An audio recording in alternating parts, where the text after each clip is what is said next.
Call me weak again, Chase, and watch what peace builds tomorrow. He smirked, lifted the check, and everyone studied my face hard. Dad said nothing, eyes on ledgers, pretending silence was leadership today. Hannah whispered, "Leave now," and the room leered like judgment tonight. I laid my keys down, stepped back, and swallowed every bruise. "Walking away isn't weakness," I said. "It's refusing crooked riches today." Chase laughed for the crew, showing teeth like bright, empty trophies. I pushed the door, winter spilling in, carrying me somewhere unknown. Boots scraped concrete. Behind me, engines coughed and gossip thickened inside. The ranch flag snapped, and I made my first vow today. Our family brand burned above the office. Metal letters sun-faded hard. Frank Blake owned the acres, but Chase owned the room tonight. He slid the check across like mercy packaged inside math alone. "Take it, Aaron," he said, "or watch payroll break Mom again." I pictured calves bawling, a gate swinging, and debt-chasing breakfast. Walking felt like treason, but staying felt like handcuffs made pretty. Hannah caught my eye. Her jaw set, a storm held back. "You're running," Chase spat, "because you can't stomach real responsibility here." "I'm choosing breath," I said, "before your greed suffocates everything alive." I left the check, left the brand, and kept myself whole. Wind scraped my cheeks while clouds dragged shadows across the pasture. I loaded clothes, a blanket, and the good hammer from home. The truck coughed awake, loyal despite rust spidering under doors everywhere. Fort Collins shrank behind me, lights blinking like doubtful eyelids tonight. Chase's voice replayed, looping insults like a broken fairground recording endlessly. Dad's silence hit harder, a gavel hidden beneath fatherly patience today. Hannah's whisper stayed, stitching courage where anger wanted to live instead. I parked by Horsetooth, water steel gray, wind carving white lines sideways. I slept in the cab, dreams smelling like hay and gasoline. Morning would come, and I'd choose dignity again before breakfast somewhere. First day away hurt less than the second, then worse again. I counted dollars twice, then counted bruises, then counted stubborn breaths. A motel clerk declined me kindly. The truck remained my room. I brushed teeth at a gas station sink before sunrise alone. Hannah texted once, "You okay?" I typed, deleted, then slept poorly. People say walking away is easy. They've never buried pride themselves. The ranch posted photos, celebrating expansion, calling me a quitter publicly. Comments stung less than the memories those pixels tried replacing anyway. I whispered into cold air, promising myself something worth carrying someday. If peace cost exile, I'd pay installment after installment, faithfully forever. I drove past the ranch boundary sign, letters peeling like scabs. I didn't cry. The wind cried for everything I wouldn't admit. A coyote crossed, glanced back, then vanished into frozen brush nearby. I turned the radio off to hear my heart argue softly. It wanted revenge. My lungs wanted oxygen and slower mornings instead. I chose breath, even if breath meant sleeping behind grocery stores. I chose empty pockets over a full table served with poison. I chose to build something nobody could purchase or repossess again. I said the words aloud so they couldn't escape later easily. "Call me weak," I whispered, "but I'm done renting peace anymore." That night, I parked overlooking town, lights scattered like breadcrumbs home. I wrote 3 lines on a receipt, hands shaking from cold. Line 1, find work requiring hands, not permission or politics again. Line 2, learn patience louder than any accusation back home ringing. Line 3, build rooms where sleep feels like a sincere blessing. The pen tore paper. Determination outgrew space I'd given it before. I folded the plan and tucked it behind my license carefully. Tomorrow would still hurt, but it would have instructions now finally. I closed my eyes to the dashboard's tired orange glow humming. Peace came thin but real, like a blanket warming gradually overnight. Morning scraped me awake, frost feathering the windshield like brittle lace. I breathed slow, counted 10, then named what still remained mine. A truck that runs, hands that work, a spine that refuses. Hannah texted again. "Standing with you," I answered. "Building soon, promise." I turned the key and let the engine steady my will. I headed south to town, not to beg, but begin properly. People would talk. Gossip never punches as hard as hunger does. I chose hunger's lesson over the comfort of poisoned bread forever. Call me weak, they did. Sleep would be my quiet revenge. I whispered one last vow and drove toward the day ahead. The first week felt endless, a string of cold mornings stitched together by doubt. The heater in my truck coughed more than it worked, and my fingers ached from gripping the wheel too long. I drove aimlessly across back roads outside Fort Collins, trying to convince myself that solitude was freedom. Nights were the worst, quiet so deep it made every memory loud. I missed the smell of hay after rain, Mom's cornbread cooling on the stove, even Chase's laughter before it turned venomous. I lived on gas station coffee and the kind of sandwiches that taste like surrender. Every mile I drove felt like an argument I was still losing. Sleep came in short bursts, broken by the sound of trains groaning through the dark. Sometimes I dreamed of the ranch, but in those dreams I was invisible. Every dawn I woke up colder but somehow lighter. On the 5th day my wallet held $12 and a gas receipt. I parked near a mechanic's shop off Highway 14, where a sign read, "Cash for help." Inside, an older man with oil-stained hands looked up from under a hood. "Truck giving you trouble?" he asked, voice gravelly but kind. "Not yet," I said. "Just me." He laughed once, short and genuine. "Got tools?" I nodded, showing him the hammer that survived every move. "Then you've got work," he said, waving me over. His name was Gus Whitaker, a Vietnam vet who ran the shop alone. That first day I changed tires, scrubbed grease, and learned that honest work could quiet the mind better than whiskey ever could. When we closed up, he handed me $30 and a sandwich wrapped in wax paper. "Pay's bad," he said, "but peace is included." I slept behind his shop that night, the hum of nearby traffic like a lullaby. The sandwich was cold, the air colder, but I didn't mind either. For the first time in days, I wasn't running. Gus came out in the morning with coffee in a chipped mug. "You look like someone starting over," he said, passing it to me. "That obvious?" I asked. "Only to folks who've done it," he replied. I helped him until noon, cleaning carburetors and sorting spare parts. When he paid me again, I refused, saying, "You already gave me breakfast." He grunted, "You'll need gas money. Pride doesn't drive far." That night, I parked near a lake and watched the sunset drip gold into the water. I wrote in my notebook again, "Earn rest, don't escape it." A week turned into 2, and the truck became both my bed and my teacher. I learned how little a person needs when the goal isn't comfort but clarity. Each morning, I'd drive to a hardware store to wash up in the restroom, avoiding mirrors. A clerk named Tessa started leaving free coffee by the counter for me. "You working with Gus?" she'd ask, and when I nodded, she'd smile like that meant something. One morning she said, "You've got builder's hands. They remember things before your mind does." I didn't understand until later, when I caught myself sanding the steering wheel grooves out of habit. The body remembers peace, even when pride forgets how to chase it. By the 3rd week, Gus started trusting me with real repairs. "You've got steady patience," he said, handing me the socket wrench. "That's rarer than talent." We worked side by side in silence, broken only by country radio humming through static. One afternoon he asked, "You run from something?" I hesitated before answering. "Family, business, the usual betrayal." He nodded slowly. "You'll build again," he said. "Men like you don't stop at broken." That night, I fixed one of the shop's old stools and carved a small line of words underneath. "Peace is earned."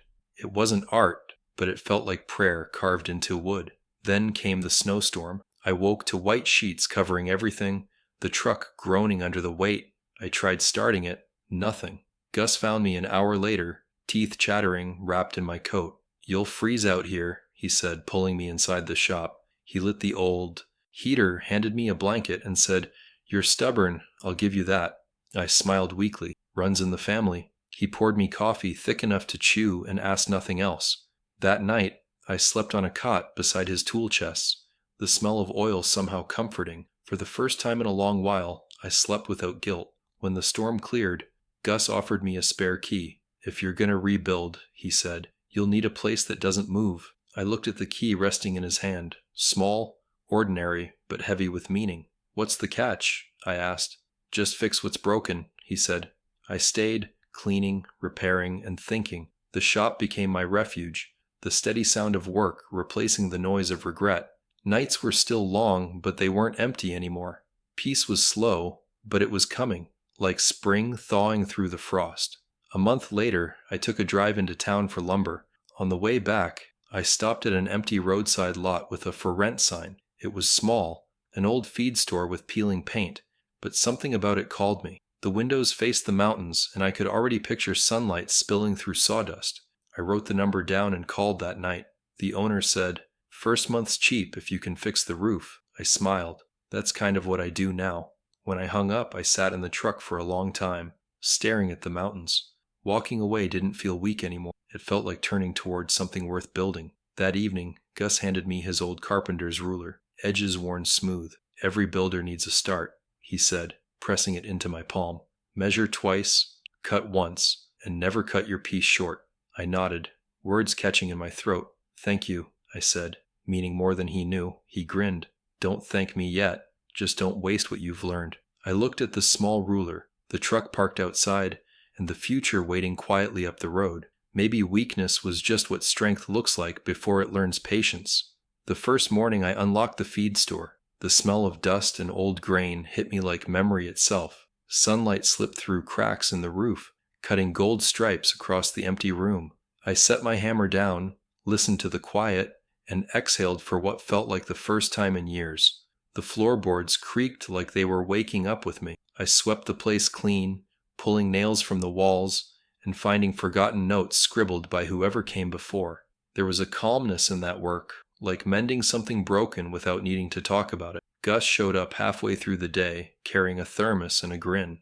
"Looks like a man building purpose," he said, handing me the coffee. "Looks like a man too old to argue," I shot back. We laughed, and for the first time it sounded like home again. I started collecting discarded wood from construction, sites and old barns. Every piece carried its own story. Scratches, stains, and splinters that spoke louder than words.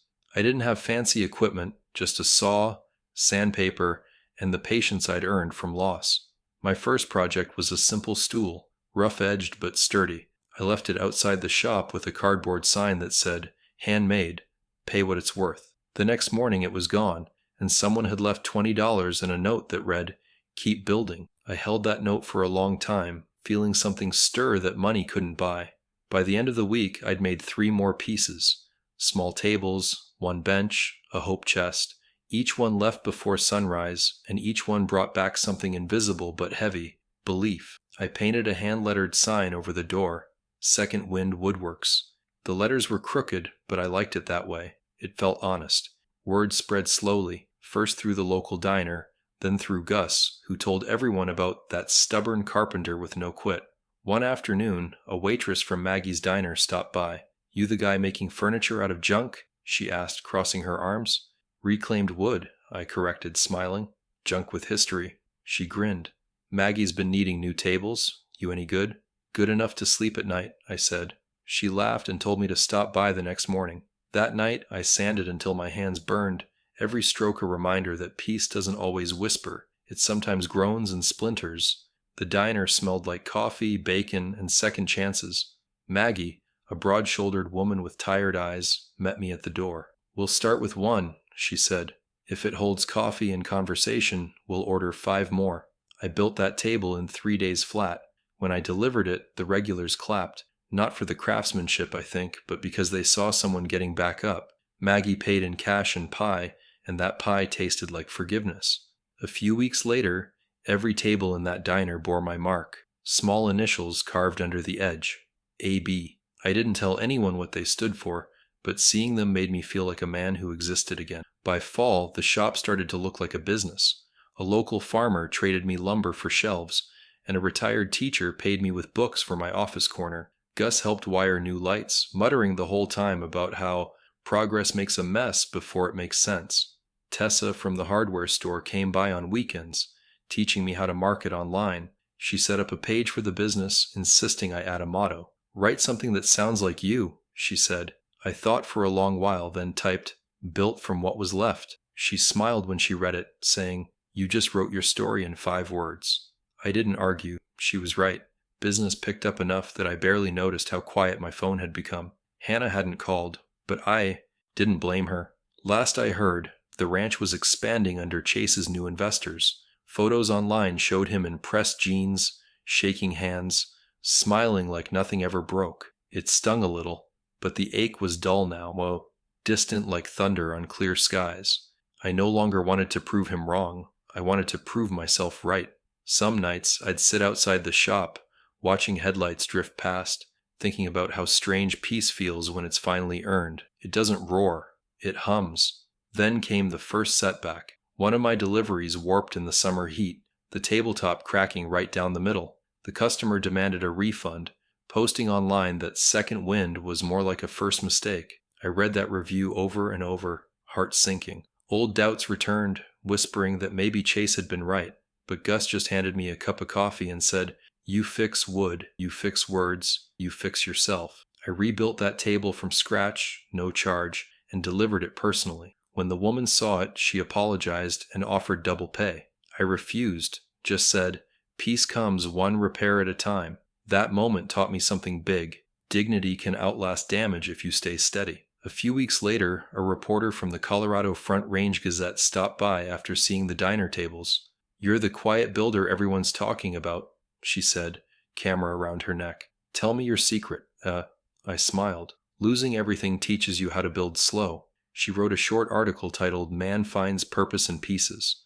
It went viral locally. Nothing flashy, just human. The next week, orders flooded in faster than I could fill them. I hired a high school kid named Noah, who reminded me of myself at 17, awkward, hungry, curious. Watching him learn felt like proof that rebuilding yourself can help rebuild others too. One evening, after closing, I drove back to Horsetooth Lake. The water shimmered silver under a thin crescent moon. I parked in the same spot where I'd once slept cold and hungry. This time, the truck bed was full of finished furniture, and the passenger seat held a thermos from Gus. I leaned back and whispered, "You were wrong, Chase. Peace doesn't make you weak. It makes you unshakable." The wind off the lake carried the words away, maybe to where he could hear them. I didn't need an audience anymore. The world finally sounded quiet enough to rest. When I returned to town, the shop lights glowed like a small fire against the dark. I unlocked the door, stepped inside, and smiled at the smell of varnish and sawdust. I placed my hammer on the bench, where it caught the light just right. "Second wind," I said softly. "You're breathing now." And maybe, so was I. The first chill of winter crept in before sunrise, and I could see my breath curling in the dim shop light. The air smelled like cedar, varnish, and something steadier, like purpose getting comfortable. I turned on the old radio Gus had given me, static fading into soft bluegrass. The notes filled the room as I brushed dust from a finished headboard, every groove catching light like memory. The sound of sanding replaced silence, not to hide pain, but to give it rhythm. Noah arrived half an hour later, yawning, his jacket zipped to his chin. "You ever sleep?" he asked, grinning. "Sometimes," I said, "but life's quieter when everyone else does." He laughed and grabbed his tape measure. That was our language now. Fewer words, more work. The shop had grown busier than I'd imagined when I first opened the doors. Orders filled the walls, scribbled on paper like promises waiting their turn. Tessa came by twice a week to handle emails and keep us from forgetting to eat. "You're running a business now," she'd tease, "not a confession booth." I'd smile, knowing she didn't mean to remind me that the shop still healed more than it sold. Gus stopped by less often, but always left something. Tools, advice, or leftovers from the diner. One afternoon, he said, "You've built something quieter than revenge, and that's rare." I didn't answer, just looked around the room where even sawdust felt alive. He was right. The noise of resentment had finally been replaced by the hum of contentment. By mid-December, the snow came heavy, frosting the roof like the world wanted to muffle everything. Orders slowed, but peace grew louder. I'd stand outside at night, hands in my coat pockets, listening to the wind move through the mountains. Sometimes I'd think about Chase, whether he was still chasing numbers, still buying friends with checks that bounced in meaning. I didn't feel anger anymore, just distance. There's a freedom in not wanting someone to fail, only in knowing their success doesn't define you anymore. One night, Hannah's name lit up my phone. My chest tightened before I answered. "Hey," she said softly. "I saw the article. You really did it." I smiled even though she couldn't see. "Yeah," I said. "Guess peace pays, just not in cash." She laughed. "That's the Erin I remember." Her voice stirred something I'd locked away, a tenderness I thought I'd traded for strength. "How's the ranch?" I asked, though I already knew. "Chase is trying," she said carefully. "Dad's health isn't great. They're losing workers." I waited for her to ask me to come back, but she didn't. Instead, she said, "You sound happy." I leaned against the wall, looking at the sign above the door, Second Wind Woodworks. I sleep through the night now, I said. She paused, then whispered, "You always wanted peace more than winning." "I didn't know peace could feel like this," I said quietly. "It's heavier than I thought." "That's because it's real," she replied, and before I could answer, she said, "Take care, Aaron," and hung up. The silence after felt like closure wearing a soft smile. The new year came with slow mornings and faster lessons. Noah learned how to price time without guilt. Tessa handled customers with grace I didn't have, and I learned that letting others help doesn't weaken you, it roots you. We started donating small pieces to the church shelter downtown. Kids would sit on our benches, coloring quietly, their joy echoing in ways no review could match. Gus called those deliveries the kind of profit God notices. Some nights, when exhaustion crept in, I'd sit on the shop floor surrounded by half-finished work. The smell of pine and glue filled my lungs, grounding me in the life I'd built nail by nail. Peace, I realized, isn't the absence of noise. It's learning which sounds deserve to stay. One afternoon, Noah knocked over a jar of stain, splattering it across the floor and half a finished cabinet. He froze, panic wide in his eyes. "I ruined it," he muttered. I knelt beside him, handing him a rag.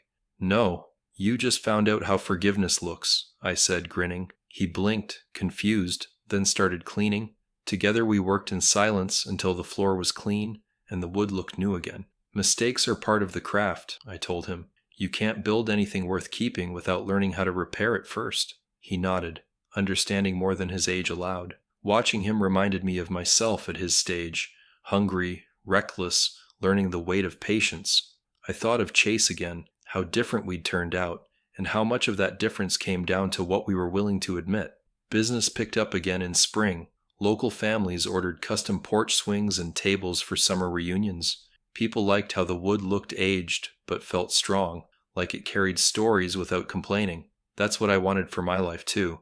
Something scarred, steady, and beautiful. One evening, Tessa caught me staring at a finished piece longer than usual. "You ever stop to enjoy it?" she asked. I shrugged. "Enjoying feels too close to stopping." She smiled, handing me a cup of coffee. "Then at least breathe while you move." I did. I breathed deep, slow, and real, and realized peace doesn't always sit still. It grows quietly in motion. Late one afternoon, Gus came by, leaning heavier on his cane. "You know," he said, eyes glinting, "I was wrong about something." I looked up from the workbench. "That's rare," I teased. He laughed. "I said peace was quiet, but watching you, I think peace has a sound. It's the steady rhythm of someone doing what they were made for." His words hit me like scripture carved in oak. He clapped my shoulder before heading out, saying, "Don't forget to teach someone else how to find theirs." I promised I would, and when I locked up that night, I carved a new sign under the main one. It read, "Built to Breathe." The next morning, snow melted into sunlight that painted the road in gold. I opened the shop, flipped the sign, and felt the world stretch wide and welcoming. I no longer carried anger, only gratitude that it had once fueled me long enough to get here. I didn't walk away to escape them. I walked toward the version of me that could finally sleep in peace. And for the first time, I understood that maybe being called weak was the highest compliment anyone ever gave me. The call came on a Tuesday while glue set beneath my palms. I almost ignored it, then saw Chase's name blinking like hazard lights. I answered, bracing for old arguments dressed in clean words again. His voice was thinner, like wind had hollowed out pride. "Aaron," he said, "I need help," and the room went still. I stared at the swinging shop sign, measuring breath against memory. "Ranch is bleeding," he said. Investors pulled and winter feeds skyrocketed. Silence gathered between us, heavy as a loaded stock trailer. "I'm not your banker," I said, keeping my voice steady and small. "I know," he whispered. "I need your head, not your wallet." He arrived an hour later, hat in hand, eyes older today. Noah paused his sanding, Tessa lowered her clipboard, and Gus just watched. Chase stood in sawdust like someone trespassing on sacred ground carefully. "You built all this," he said, awe-softening edges of shame. I didn't answer, just pointed him toward the office quietly and firm. We sat across a battered desk, invoice stacks like small mountains. He spread ranch numbers, hay costs, vet bills, equipment loans, payroll delays. The paper smelled like trouble, and truth bled through every column. "Cut expansion now," I said. "Sell the extra calves this week." He swallowed hard and nodded, like someone finally hearing weather forecasts honestly. Investors wanted the new barn, he said, rubbing his face. They promised branding help, tourism, and a tasting room someday. I circled expenses in red and crossed out everything pretending profit. Cows and grass, I said.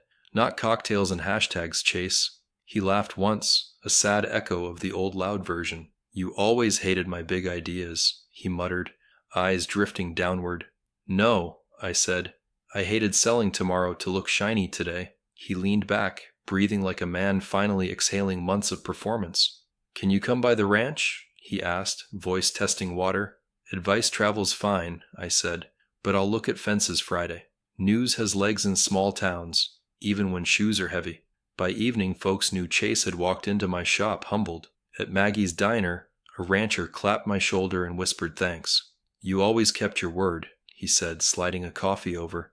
I nodded, surprised by how respect sounded simple and quiet. The Gazette called again, asking about brothers finding common ground publicly. I said nothing useful, only we're just fixing what needs fixing. That night, I checked my reflection and saw a piece doing push-ups. I didn't want to win. I wanted the land to breathe. Sleep found me before pride could start another argument privately again. Friday dawned blue and brittle, the kind of sky that forgives. I drove past frozen irrigation lines and the mailbox bruised by winters. The ranch looked tired, fences leaning like men after hard seasons. Chase met me by the corral, boots scuffed, hands finally honest. Show me everything, I said, and he did without bragging. We walked pens, counted bales, checked mineral tubs, cursed a stuck gate. I mapped grazing rotations on cardboard, arrows dancing around pastures like plans. Sell those heifers, I said. Keep the bloodlines clean and strong. He stared at the mountain line, then nodded like surrender finally learned. I should have called sooner, he said, voice shaking like thawing wire. Hannah pulled up with coffee and steadier eyes than last year. You two speaking again? She asked, smile holding both relief and warning. We're working, I answered, and Chase found dignity in that word. She handed me a thermos and said, Your tables changed that diner.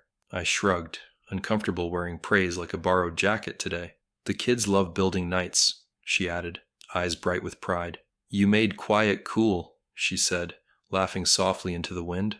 I looked at the herd and felt my chest loosen finally. Quiet saved me, I said, and Chase heard it too. Sometimes the right witness gives truth permission to settle beautifully. By sunset, neighbors arrived with trailers and the kind of generosity money envies. They loaded calves bound for a fair market, no games or vanity. Old rivalries softened under diesel fumes and shared rope burns today. A banker stopped by, tipped his hat, and deferred interest respectfully. Community recognizes effort, he said, nodding toward my grease-stained notebook. We weighed cattle, logged numbers, and watched red ink turn brown. Not victory, just weather breaking after months of stubborn cloud. Chase wiped his face and whispered, You turn the noise down. I clapped his shoulder and said, Keep it there every morning. He nodded like a man finally learning volume control deliberately. 2 days later, the Gazette ran a piece about ranch grit. They mentioned my shop, but mostly praised neighbors who showed up reliably. Comments read like prayer requests, and thank yous braided together graciously. Orders spiked again at second wind, but I kept our pace. Tessa filtered inquiries. Noah scheduled deliveries.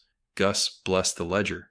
Don't outrun peace, he said, tapping the desk twice gently. I called Chase nightly, asked the boring questions that rescue futures. Water levels, feed count, vet schedule, and the fence line. He answered honestly, which is rarer than talent and more valuable. We ended calls with silence that felt like stitches holding good. The end. Following week, a regional co-op invited me to speak briefly. Topic was resilience, not revenge, which suited my lungs perfectly. I stood on a small stage beneath fluorescent honesty and coffee breath. Walking away felt like drowning, I said, watching faces lean closer, but leaving gave me air to build something durable quietly. I told them second wind started with broken wood and steadier hands. I thanked Gus, nodded to Tessa, and bragged on Noah proudly. Afterward, a ranch mom hugged me and whispered, You made sleep sound heroic. I laughed because sometimes healing needs permission to be ordinary. The applause felt like rain finding fields that finally needed it. That night, Chase texted a picture of repaired fences against dusk. Held through wind, his caption read. Short, humble, and beautifully sufficient, I stared at the photo longer than any contract signature. The next image showed Dad, thinner, smiling, leaning on the same fence. My throat tightened, not with regret, but something wider than that. "Mom's chilly tonight," the last message said, like childhood knocking gently. I typed, erased, typed again, and finally wrote, "Proud of you," he replied, "because of you," and I let it stand uncorrected. Turning points aren't fireworks. They're habits choosing different doors repeatedly. I turned off the light and slept like the house finally trusted me. The fundraiser took place under string lights strung between leaning cottonwoods. The ranch looked softer at dusk, even with winter clinging to the fields. Trucks lined the dirt road, engines ticking, conversations drifting toward polite noise. I parked near the old loading chute and watched breath turn silver. Hannah waved from the food tent, cheeks pink, hair tucked beneath wool. "You came," she said, handing me coffee that smelled like memory. "I came to listen," I answered, letting the cup warm my hands. Music from a local band floated over hay bales stacked like pews. Kids chased each other along the fence line, boots knocking rhythm. I stood still and let the place decide how to greet me. Chase walked over slowly, shoulders back, but eyes honest for once. "Thanks for the fence plan," he said, voice even, careful, grateful. "It held through last night's wind," he added, testing small talk gently. "Good fences breathe," I said, nodding toward the pastures edged in dusk. He laughed softly, a sound with no audience, finally human-sized. Town folks noticed us, surprise flashing, then settling into something kinder. I heard my name in whispers, not sharp, just curious and respectful. A rancher I knew tipped his hat without lingering on history. "Eat before the speeches," Hannah said, nudging us toward stew. We followed, not brothers yet, but no longer strangers either. A volunteer handed me a stack of tickets for the raffle. The prizes were practical: salt blocks, boot vouchers, a free vet consult. I tucked the tickets into my pocket like promises I didn't need. Behind the tent, I checked the water tanks, habit stronger than pride. The float valve clicked true, that patient music of simple systems. "Still working," Chase said, smiling, catching me counting bales quietly again. "I don't know how to show up any other way," I answered. He nodded and watched dusk settle across the herd without performance. For a moment, we were boys again, measuring sky against chores. Then a microphone popped, and the night remembered its script. The co-op chair welcomed everyone, voice echoing off tin and trees. She thanked donors, neighbors, and those who fix more than fences. My throat tightened because the phrasing landed exactly where I live. She called Chase up to speak, and he walked steady, not cocky. "We almost drowned ourselves in growth," he said, scanning faces slowly. Our neighbors reminded us that survival loves humility more than marketing. Applause rose steady, not wild, then waited for something more. "My brother taught me that oxygen beats applause," he added suddenly. Heads turned toward me, and I felt heat without burning this time. He gestured gently, inviting me without hauling me into spotlight. I stepped forward, only as far as felt safe and honest. "We all know winter doesn't care about our last name," I said. "It respects preparation and neighbors who show up before asking." The crowd murmured approval, boots scuffed dirt, coffee cups lifted quietly. "Thank you for standing with the land and each other," I finished. No more words were needed. Dignity prefers leaving space behind sentences. Hannah's eyes shone like the low moon clearing a ragged cloud. Someone started clapping slow, then steady, then decided to stop on time. The band picked a tune again, something hopeful without pretending too big. We stepped down into air that no longer punished breathing. After the speeches, I walked the west pasture alone for perspective. The ground carried prints of boots, cattle, and years of choices. I touched the gate we'd replaced, latch closing with honest reassurance. Snow dusted the grass like salt shaken from a forgiving hand. The sky had that Colorado blue that survives even at night. "You okay?" Chase asked, stopping several feet back, offering distance. "I'm good," I said, testing how truth fit in my mouth. He looked at the hills like they could answer for him. "I sold too much of us to impress people leaving," he said. The words had weight, and the ground didn't shift under them. We circled back to the lights and the easy talk. Gus appeared near the band, cane tapping time, grin refusing old age. "You two remembered the rhythm," he said, eyes twinkling like stars.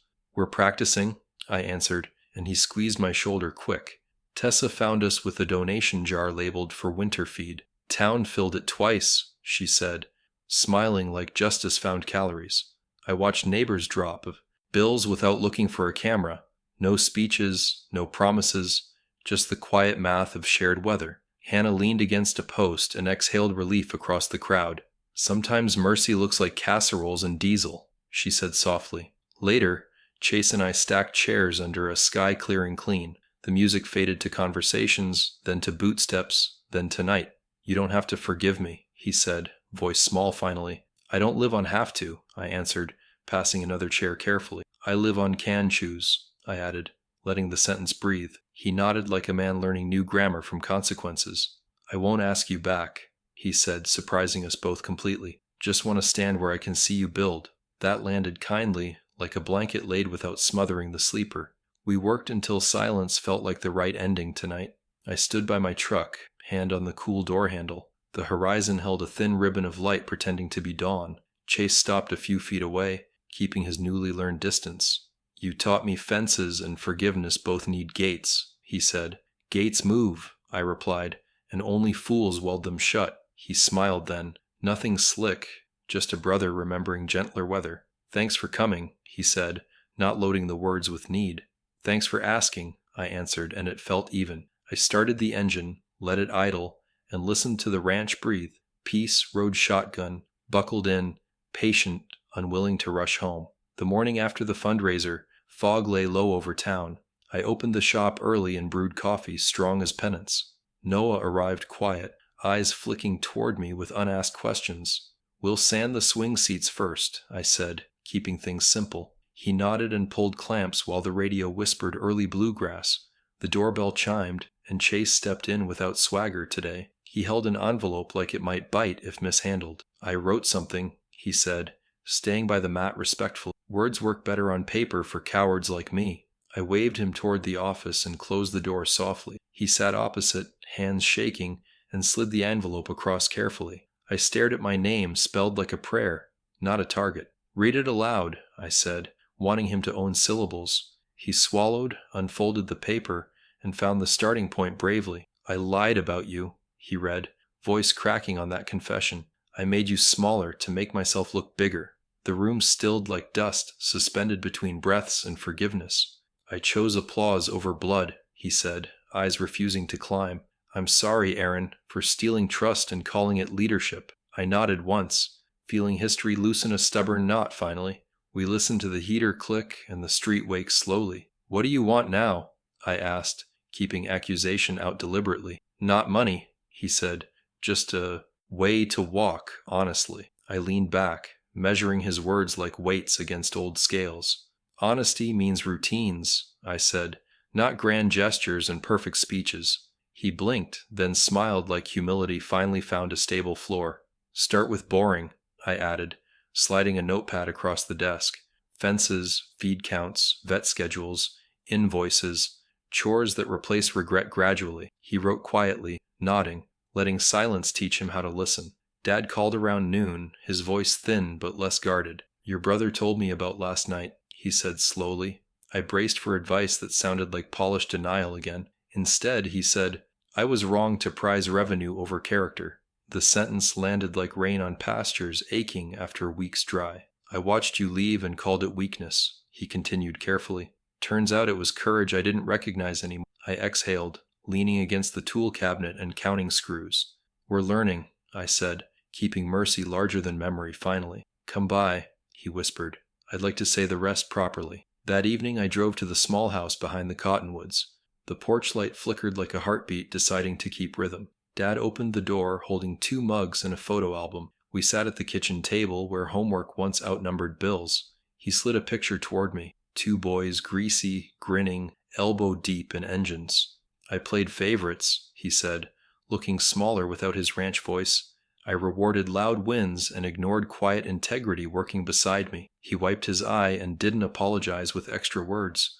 I'm still here, I said, meaning more than geography tonight. He nodded, relief settling like dust after a barn fight. We talked about hay prices, then about pride pretending to be strategy. He admitted the investors felt like validation he didn't earn honestly. I admitted I'd wanted an audience whose clapping never fixed mornings. We smiled at the ways ambition cheats both sprinters and plow horses. Your shop smells like Sunday, he said, voice soft with marvel. Mine used to, before I mistook noise for progress. We washed dishes side by side like stubborn peace exercises. Silence wasn't punishment anymore. It was air returning to rooms. He hugged me, short and awkward, but real as weather. I drove home lighter, not triumphant, just correctly weighted again. The next day, Chase showed at dawn with thermoses and humility. He swept floors before anyone asked and stacked lumber without commentary. When customers arrived, he stayed backstage and learned our rhythm. Noah watched him quietly, then handed over a square for checking edges. Thanks, Chase said, surprised, and used it like a borrowed compass. Tessa arrived, eyebrows raised at the new volunteer with quiet hands. Temporary, I said, and she mouthed, sure, smiling behind the clipboard. Work smoothed egos the way sandpaper sweetens rough maple. By lunch, our conversation had no villains, just tasks and teammates. That felt like progress better than headlines or plaques. Afternoon brought Hannah carrying soup and that steady gaze I trust. She sat on a stool, watching shavings curl like soft exhalations. Your father called me crying, she said, not to embarrass anyone. He said you taught him how forgiveness sounds when it works. I chuckled, then felt the burn of gratitude behind my ribs. Peace is heavier than victory, I said, repeating my new truth. She nodded, stirring the soup like a thought needing warmth. He's learning to carry it without breaking other people, she said. We ate quietly, spoons tapping bowls, radio humming along softly. Outside, snow started again, unafraid of places it already visited. Near closing, Chase approached holding the ledger from the ranch. I want you to see how I'm recording things now. His columns were cleaner, dates exact, notes practical and honest. No more theater, he said, sliding a pen across shyly. I signed beside a grazing plan, not as boss, as brother. He let out a breath like he'd been underwater months. I'll keep being boring, he promised, smiling without teeth finally. Boring saves winters, I said, bumping his shoulder lightly. And boring lets people sleep, he answered, surprising me with wisdom. We flipped the lights and stood in the doorway listening to snow. Snow melted slow that March, turning the roads into thin rivers of memory. I woke early, brewed coffee, and stood at the shop window watching steam rise against the light. The sky over Fort Collins looked like it had been rinsed clean. Peace had a sound now, creaking wood, dripping gutters, the hum of living quietly. Noah arrived, humming, tossing his gloves onto the counter like always. Tessa brought breakfast burritos, her hair smelling like cinnamon and early mornings. Gus rolled in around 10, Kane tapping time to an invisible tune. Feels like spring, he said, sniffing the air. Or maybe that's just Peace getting comfortable. I laughed, because he was right. Peace doesn't announce itself, it just starts showing up on time. We'd built a bench that week for the park near the lake, a place where folks came to think or stop thinking altogether. Chase had helped design it, tracing curves with surprising precision. Benches are for staying still, he'd said, half grinning. Guess I'm practicing. The plaque we mounted read, built from reclaimed wood and restored hearts. When we delivered it, a little girl sat down before we could even back away, swinging her legs and eating an ice cream cone. Her mother smiled and said, "You made this?" I nodded, and she whispered, "It feels like it remembers kindness." That line stayed with me all day, echoing louder than any award. Sometimes the proof of peace is just watching someone rest in what you've made. That night, the shop felt sacred. Sawdust shimmered in the lamplight, the air warm from the heaters humming steady. Chase worked quietly beside me, sanding the final edge of a bookshelf meant for the library. We didn't talk much anymore because we didn't need to. Our silence was full, like two rivers running side by side without collision. Dad's blood work came back clean, he said suddenly, breaking the rhythm. Doctor says he'll be around to bother us for a while.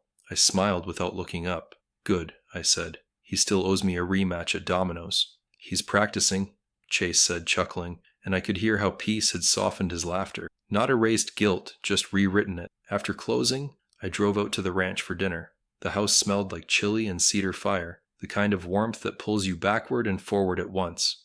Dad greeted me with that awkward half-hug that men use when words fail. "You hungry?" he asked, already knowing the answer. "Always," I said, sitting at the same table where we'd once argued about money and pride. Chase ladled soup without looking at me. Hannah joined us, setting bread down and whispering, "Feels right again." The meal was simple. No grand speeches, no apologies rehearsed for effect. Just spoons scraping bowls, fire popping, and the shared rhythm of people learning to stay. Sometimes reconciliation doesn't shout, it exhales.